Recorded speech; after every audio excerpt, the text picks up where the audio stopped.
very I've never confusing. done Instagram Live, by the way. Oh, really? Oh, well, you're live Yeah. right now. I, Hi, everyone. We are live. I don't think I'm live on Instagram, though. So give me 1 second, peeps. Hi.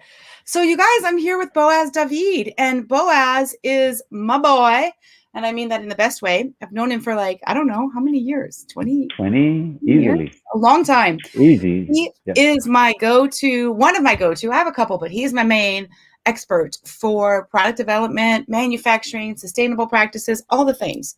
So let's say, hey, yo, what's up, Boaz? How are you? I'm good. How you doing, Jane? I'm so great. This is so fun to be here. Okay, so I'm going to try to go live one more time on this. All right. So then we'll have both. We'll be so I'm fancy. curious to see if I can see it. Okay, yeah. So if you refresh, you should be able to see it on the Fashion Brain Academy Facebook page. And now we're also live on Instagram. Hi, Instagram. What's up? Who's here? Say hello. Yeah, we have 5 people watching at the moment, so it's working. Yay. All right, folks. We are here for you. Ugh. You can see I'm really professional at this. What's up, Capsule Creator? How are you?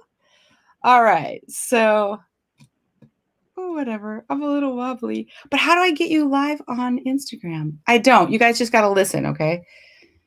Or I could hold this and point to this. Would that be weird? It might be. Whatever. I'm live. I'm with Boaz David, you guys. Hopefully you can hear him. And what we're going to do is he's going to take your questions. If you are, hi, Karen, if you are using Facebook or YouTube to watch us, you can simply, you have to give StreamYard like permission, but then you can make a comment and we'll see who you are. Otherwise, it just says Facebook user, and so we won't know who you are. So just give StreamYard permission to, I don't know, it shows us who commented. That's all. So I don't think it's too creepy or invasive.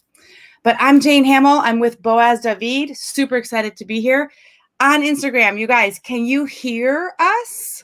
And if it's not an awesome experience, then can you, I don't know, click over to the Facebooks, Jane Hamill's Business Brain Academy, or YouTube, Jane Hamill's Fashion Brain Academy. You'll find us.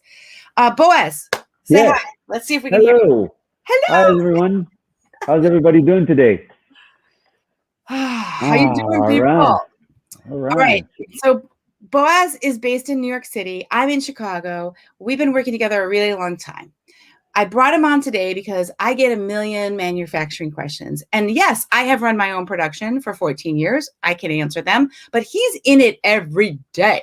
So I am in the middle of launching the How to Launch a Clothing Line from Scratch program. More info on that will be at fashionbrainacademy.com/launch. If anyone's on Instagram, if you can type that in the chat, that'd be amazing. fashionbrainacademy.com/launch. Today, Boaz is going to be one of the experts, the guest experts coming into the program. It's not just Fashion Brain Academy and one brain. We got brains, people, and Boaz is one of the main brains. So I want you to type any question you have, no matter how silly you think it is. We got 30 minutes. Now we got 22 to rock this out. We want to help you get where you want to go. The biggest question we get is, where do I find a manufacturer? I know that's one question you have. I answered that yesterday. Today, I want to hear from Boaz on a deeper level when people are like, okay, dude, what could go wrong here? I'm working on my line. What could go wrong? So Boaz, what would you lead off with? What you think are like the biggest mistakes that you see working with new brands? Because manufacturing an apparel product, it's not for the faint of heart, right? Yes, absolutely. So first of all, thank you for having me. Hi, everyone. Wow, biggest mistakes. There's tons of them. Let's figure out which ones are really big ones that you can at least get these out of the way. So the first thing is then a big mistake is to just find a factory. Doesn't matter. I need a factory. You go and find factory regardless what they do, what they do, how they do. You just look at the price. Oh yeah, the price is great. You know, they show me some sample. I'm good to go. And then all the trouble starts. So let me take you a step back for a second, okay? before you even get to the point when you look for factors. Okay? The first thing you need to know is you got to figure out what happened, James. Nothing. We're just gonna listen. I was trying to show you, but I'm showing Okay. it's all good. Okay. But what you guys want to do first of all, before you find a factory, quite frankly, before you even develop a style, is you really want to figure out what your brand is all about. You want to figure out what your price point is, because here's the thing that no one really tells you that. Most designers think, oh, I'm going to take, I'm going to see what the factory is going to tell me my cost is, and then I'm going to create my target retail price based on that. I say no. I say you go and do your homework. Go and figure out where you want to position yourself in the market. Go figure out what you're offering your customer. And I know that Jane talked about it because I over the last week in your challenge, I saw that you spoke about it. But really matching what you're doing to your customer, your target customer, to understand what is the value that they see in your product. What are you offering them that no one else does? Where are you going to be positioned in the market? In other words, if you're making jackets and you know your customer, you can then look in the market and see, okay, my customer is buying from this brand and that brand. That means they're spending $400 on a jacket. Okay, now I have a gauge of where I need to be. Once you figure out your target price point, only then you start working on your manufacturing. What I mean by that is, if you know where you need to be with your price, and I know that Jane has formulas for you for costing and pricing, then you work backwards from there to figure out what should be your cost. Okay? Based on that, you choose materials. Based on that, you design what finishings, what type of trims to use. And based on that, you're going to go and find a factory that fits to that. Okay? Now, I know it doesn't make sense many times because it sounds like the opposite of what a logic mind wants to say or think, right? We want to know, okay, this jacket is going to cost me $50. I'm going to use this formula. That's what I'm going to sell it for. But here's the mistake that happens with that. You go and design the best jacket that you can. You put all the bells and whistles there, the finishing. You choose the best fabrics. It's a top jacket. And then you get your production prices.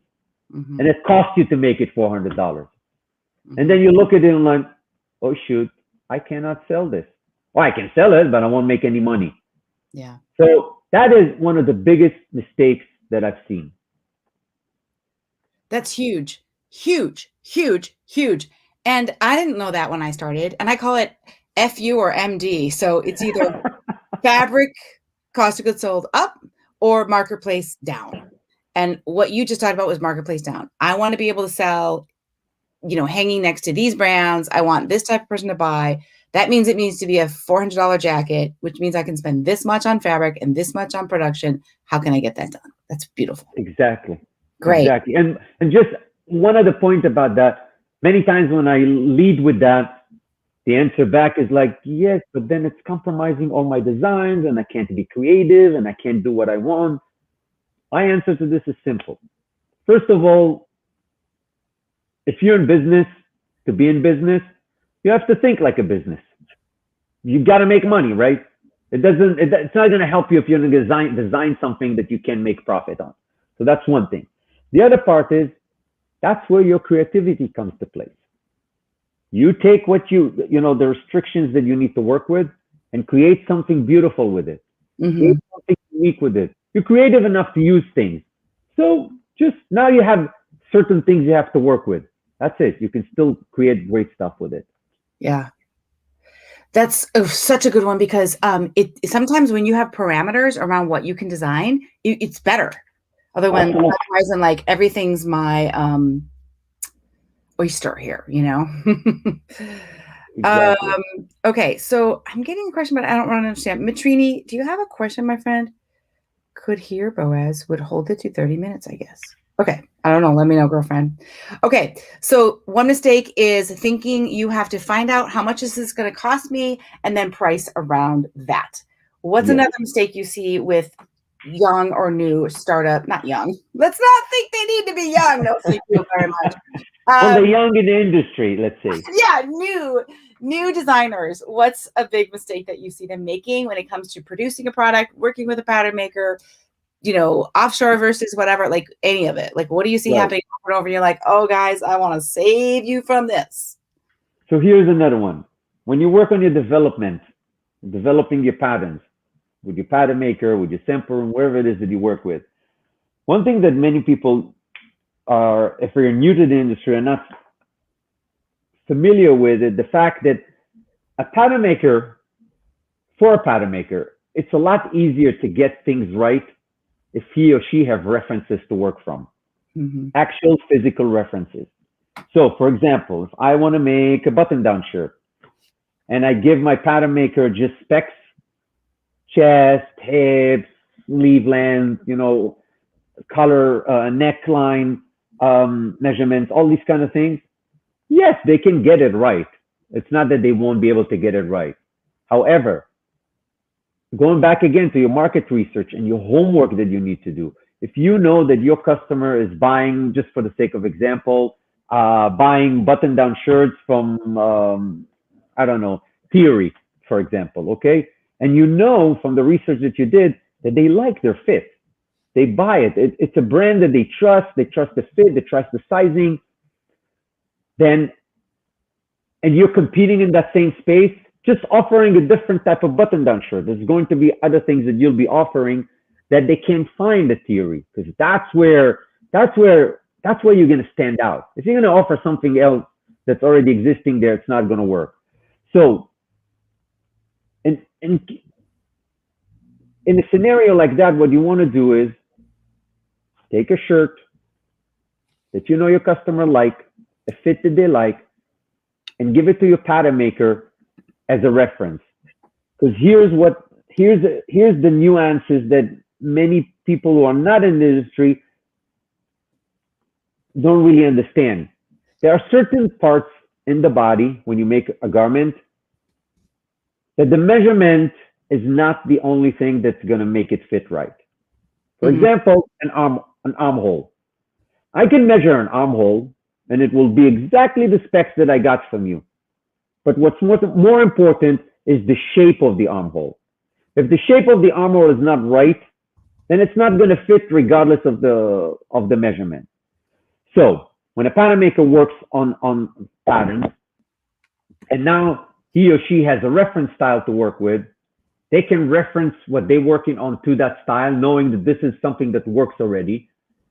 And what it will give them another point of reference, like I said, but it will make it easier for them and quicker for you to get to where you want. In other words, less fittings, less samples, less cost, less time.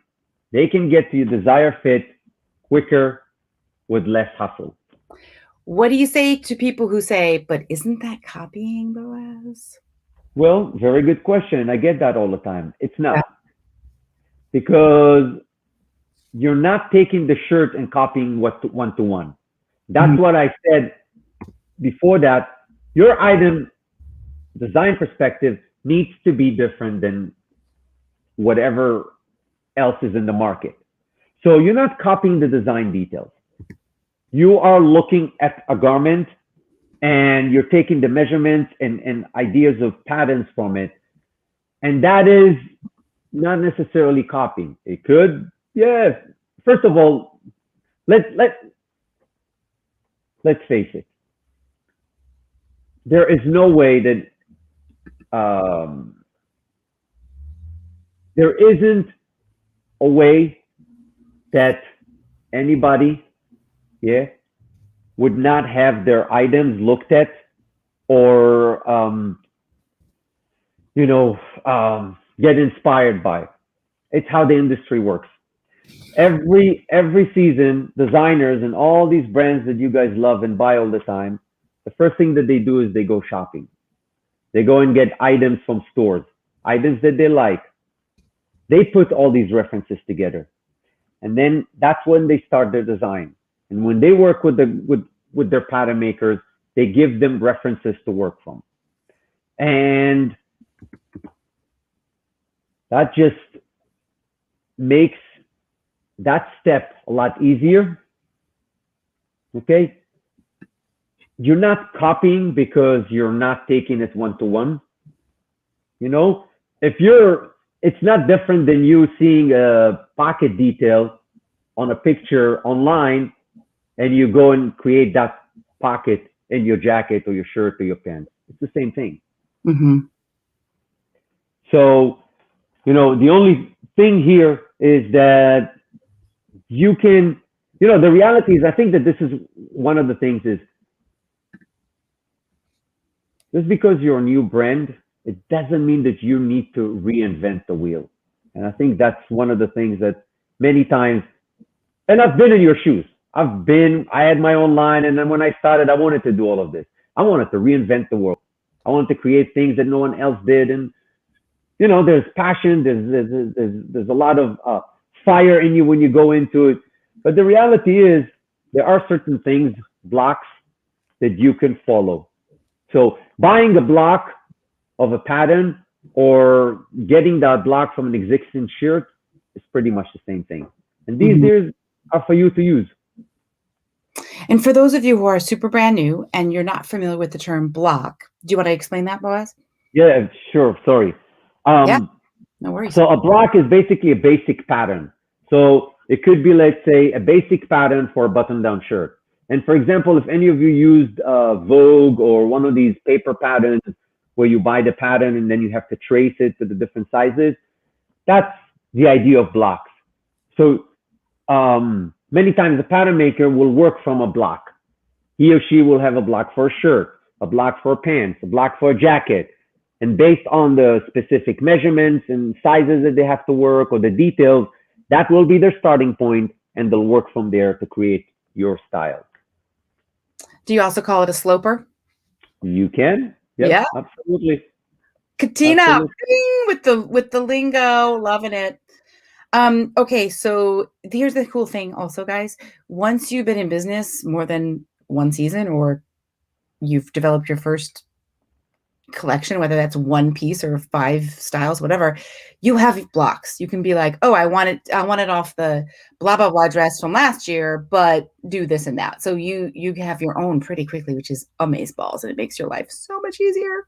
Which is highly recommended, by the way. You really want to create your own blocks because, are there any questions? Because if not, I can go into another, at least question or something that I see a lot around new designers. I don't think we have questions. We have people saying, brilliant. Yeah, okay. Thanks, Britt. So all true. Right. I like that. Cool. We have actually one question about, do you think this program will work for me? Let me answer that question. So Karen is saying, I have a factory. I should receive my completed lingerie within the next week. So if you're interested, if it's your first season, right, Karen? I think you're not too far, but the main purpose of the Launch a Line program is to help you get to launch. So read the curriculum and see if it's right for you.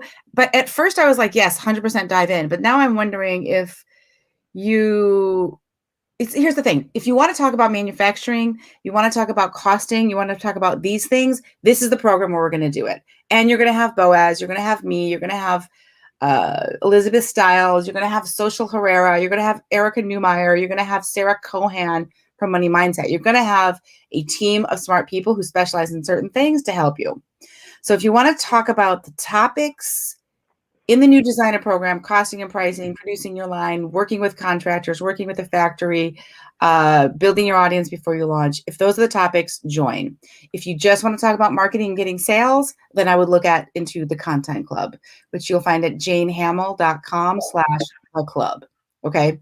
All right. So let's get back to Boaz. I don't think we have a question. Another mistake that you see a lot of startups making that you want to save them from. Yeah, so it kind of relates to what we just talked about, creating blocks and reinventing the wheels. And something that Jane said is right on point. If there's any formula in this business, is to maximize your resources. Okay, and one of the ways to maximize your resources is when you invest in developing styles. Let's say the first season, you develop, let's say 5 or 10 different styles. Hopefully, a couple of them, if not more, worked well. They fit well, your customer responding to it. They see that they want more of it, actually. You know, what you want is you want to use these as your blocks.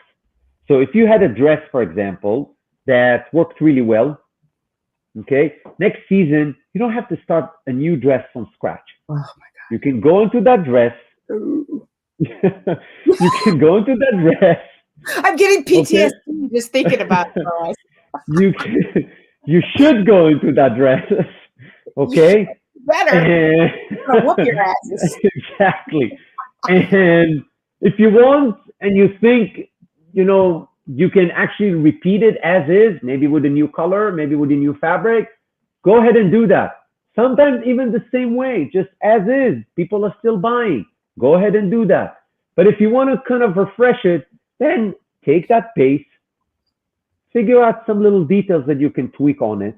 Maybe it's a different print this time. Maybe it's a different color. Maybe you're changing something in the color or, on the hem of the sleeve, whatever it is. I don't know. Something small that you don't have to start from scratch. The base is working. Your customer loves it. They're buying from you. You don't want to disappoint them. You want to give them more of that. Yeah. So going to a mistake that a lot of designers do is they do think that every season they have to start from scratch. But here's the thing, okay? Test it. See how it works. Because I'll tell you this, after 2 seasons, you go out of business. It's just such an expensive way to run your business, creating styles from scratch. So you really, like I said, the formula is to, when something is working for you, use it, maximize on it. You can create blocks for dress like this. You can create blocks for pants, for shirts. And here's the other thing. Your customer, if they bought this dress from you this season and they're coming back next season and they want another dress because they love it and they wear it and they're like, oh, I want to get 2 more of this. And then you don't do it and you create some other dress that doesn't fit well, you lost them. I know what you're thinking right now. You and I are thinking the same thing. So you guys, I owned a retail store for 14 years and I would buy so concerned about fit because I'm a designer and I know I can't sell the damn thing if it doesn't fit. So when I would go into a trade show and I'd say, hey, I want to get that dress from last year. What do you have like that? Oh, the designer got bored of it. So she canceled it. We could sell it all day, but she didn't want to do it anymore. I'm like, oh, Yep. The things that make if you do a retail buyer or direct consumer, the things that make for sure a retail buyer's ears perk up, proven body. If you've sold that body, that style before, and it fits, and you don't get returns, I walk in, I go, show me the proven bodies. Like legit, like I don't even want to see something you're in development and you're new. I only want to see proven bodies, which is why, like I'm having a client right now who's having a huge problem with her factory because she's doing this Chanel style jacket, beautiful. And she's got this slim little fit. It looks good, but just like you said, the armhole is dowdy. And they can't seem to understand that she needs it to be this tight little armhole no matter what she does. So like there's certain things, if it's a proven body, just run it again, my friend. Like Boaz said, change the collar, change the buttons. It's the same damn thing, or don't change it at all. It's all good. Absolutely. And once you get into it, you'll understand also, if you haven't done this before, how long it takes to develop good bodies, how expensive it is. Yeah. And it's, the time that you're going to put into developing, you're just going to shoot yourself in the foot. And, why not using something that's good? Which leads me to another thing, that how long does it really take to develop a line? Because one of the things that when someone asks me that, a customer comes to us, we'll go over the things, and then they'll ask me, how long would it take me to develop this line before I get to production? And they choke when I give them the answer.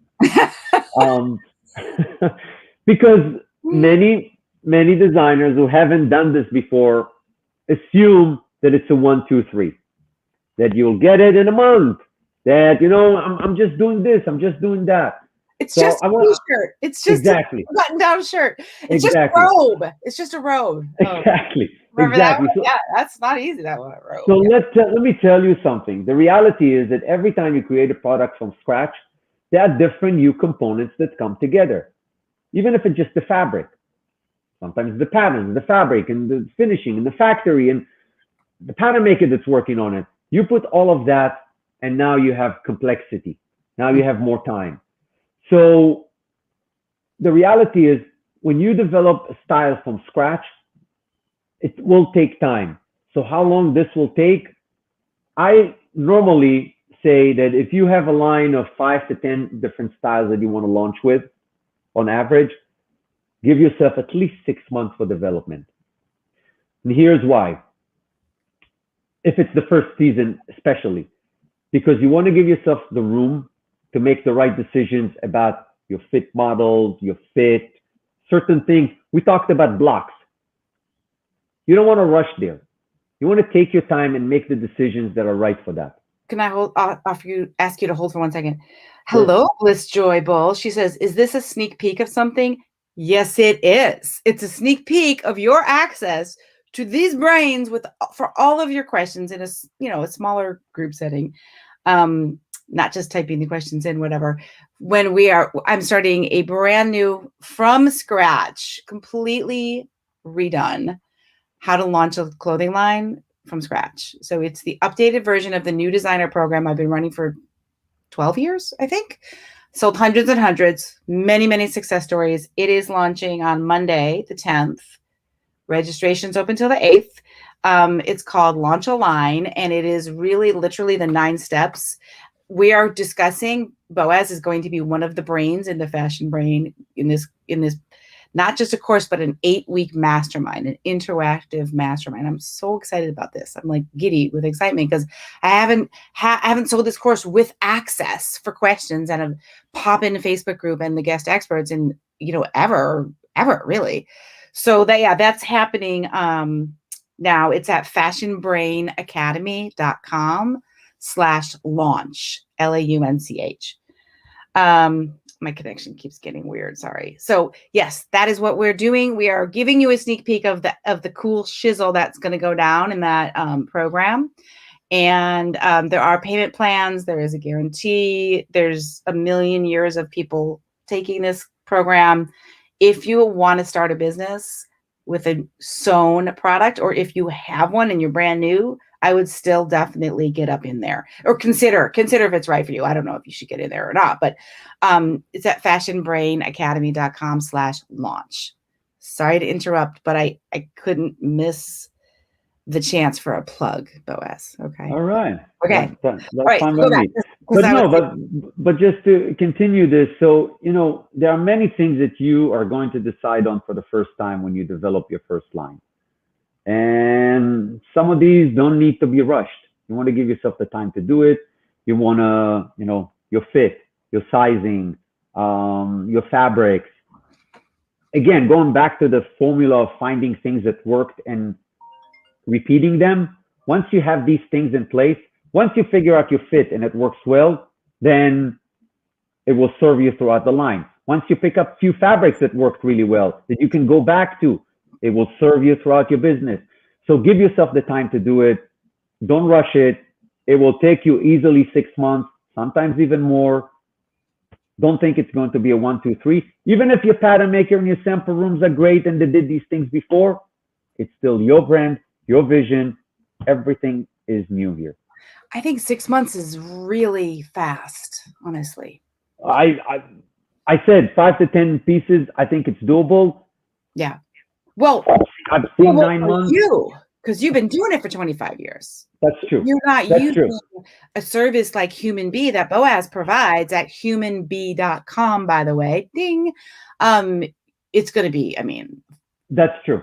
So actually, to your point, that's true, because one of the things that we get a lot is designers were stuck in that space for 6, 9, 12 months, sometimes even more, and many times even not even close to, and not even 5 to 10 styles. Yeah. I mean, I've seen designers who are stuck with this one style, over and over and over again, and they're doing more and more, spending hundreds of thousands of dollars Oh, and not getting anywhere. So it's not an easy process. Not to scare you off, but give yourself the room and plan it. And the last thing that I would say is, because it leads there, how many rounds of fittings you should have when you do that, because that really goes back into how long this will take you. So I will say that there isn't really a strict number, but I'll tell you this, okay? If you'll follow, for example, when someone works with us, we actually have a package for development. And in that package, there's 2 rounds of development. Okay, meaning 2 rounds of samples and fitting. And I can tell you this in 10 years, 12 years, maybe once or twice, maybe we went over 2 rounds. wow. Because, dude, I remember going like 6 or 7 for a fitted bridesmaid dress in silk dupioni or whatever, like 6. So I'll say that when it comes to evening dresses and things like this, that could be a little bit more complicated. But normally what I would do is, if after your second or third fittings, it's still pretty far from where you want it to be. Yeah. Okay. It's a time to stop and evaluate. Maybe the fabrics that you're using is not right. Maybe what you're trying to do is just going to be too challenging. Maybe the people that work on your development are not the right fit for you. Whatever it is, it's time to evaluate. Yes. Maybe after all of that, you'll decide, okay, I'm going into my third or fourth. But at least give yourself the chance to understand that it shouldn't really take more than that if you have the right things in place. Now, Dude, again, you have to be prepared and get things right in place to begin with in order to get there. if I was working with you, it wouldn't have been 6 or 7. I was dicking around, changing my mind, trying to get something done that wasn't maybe realistic. And I was like a dog with a bone. I just wouldn't give it up because there was no boss to tell me, like, you're being ridiculous. Right. And I'll add to it something else that Jane always says is, done is better than perfect. If you're going to think that this has to be super perfect and I'm going to go another round and another round, another round, another round, yeah. think again. Yes, even with quality, and you and I are Yes. both pretty anal about things. Yes. I mean, we like it to be perfect. We are even smart about that at this point. Okay, so last question, then we got to fly. Hey, Classic Girl Clothing is here. Krista, what up? Britt says, how many styles do you recommend starting with? So we have like 2 minutes, Boaz. You got a quick answer? Yeah, well, it depends what your line is all about. These days, today, I wouldn't recommend to do full lines, especially if you're not selling wholesale. So honestly, the question is a bit tricky today as opposed to if I had to answer it 20 years ago. Now you can do less styles and go and test the market online or direct the customer in certain ways. You don't have to offer everything to everyone. So you have more flexibility. It works from a sustainable perspective. It works from a cash flow perspective. And I'm a fan of testing the market with less and expand from there. And, I always give example of so many brands that build huge brands over one style that they just milked it and build a whole business around it. Look at Thierry, look at Bonobos, look at many that I can't even currently remember. Yeah, of course. There you go. Yeah, exactly. 3 Dots started with 3 knit tops. Exactly. 3 knit tops. How would you like to be the production manager on that? Hello. Exactly. We got 3 whole styles. Each came in 12 colors. That was 36 things for people to choose from, which is amazing. Exactly. Yeah. So there's tons of great examples like that. So, think about what you want to do with your brand. Again, it depends on how you're selling, what is the product, what you're really offering. But it might very well be that with less items that really drive your point of what you're bringing as a new thing to the market, these items can do that, then go with that. You don't have to create full lines anymore. Yeah, I'm really with you. I'm really a fan of the minimum viable product, like in tech. Like exactly. you launch with, get the feedback, iterate on, and then boom, put a rocket ship behind it. But ready Exactly. to launch with the whole kit and caboodle. What's up, Bliss Joy Bull? She says, is this group good for accessories, bag development, or more focused on garments? It's anything that's sewn. So we talk with how to work with sewing contractor, manufacturer, patterns. It's all the same, really, for accessories. With leather, you're going to have dyes, whatever. But between Boaz and me and social, we have experience making a lot of things. So I think that you'd be very comfortable. Yeah, we have a lot of accessories people in the this is brand new, but we've had a lot of accessories people in the last one. The reason I don't talk about accessories a lot in the marketing is because it's not an ideal fit for jewelry designers. So if somebody's making beaded stuff, or there's a lot that would cross over. If you go to the page, you can see all the curriculum, and they could certainly join and use it, but I don't think it's awesome if you're making like rings or whatever. But if you're working with any type of manufacturing with something that gets sewn, this Launch a Line program is a fit. Yeah, for sure. And again, I can't type in the comments, you guys. Sorry, a couple of people have commented on Instagram. I'm not ignoring you. I just I keep trying and I can't do it. I don't know. But we got to pop off. So you will find all of the information at poor connection. It's this homeschooling. I don't know about your kids are little, Boaz. Killing me. Get off your devices, people. I'm streaming 12 times. I'm attempting to stream in 12 places. Anyway, you'll find it at fashionbrainacademy.com/launch, or look at the link in my bio. You'll find it. Okay. But Boaz is one of the brains. This is Boaz David. That's David to you and me. His company is humanbee.com. HUMAN. Like, I'm a human. Are you a human? humanbee.com. And he is freaking genius in this area. And that's why he's here. I love him more than anything. If I were starting a product-based business today, which I might go back in with knit tops, by the way, Boaz, in a couple of years. Right. When the kids go to graduate from high school. Yeah, I have friends asking for them, and I'm like, dude, I might do that again. Anyway, I would absolutely go straight to Boaz and say, here's what I want to do. Take it. I can run my own production. I've run my own production for 14 years. I know how to get things made.